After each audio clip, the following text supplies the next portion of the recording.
Foi a reunir a 3 categorías distintas de xogadores, nenos e nenas, categorías pre-benxamín, benxamín e alevín. En total serán uns 35 equipos, uns 375 xogadores aproximadamente federados de toda Galicia.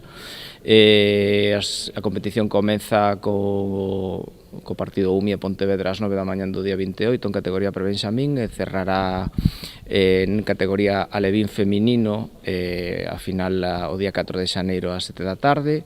Suporá unha afluencia de visitantes para o noso concello de máis de 1.500 personas. Este torneo, o Indoor Ribadumia, pois supón unha aposta máis do noso concello polo deporte en xeral e tamén polo turismo deportivo. A afluencia de visitantes que vamos a recibir nestes días, pois evidentemente vai a ter un impacto moi importante na hostalería,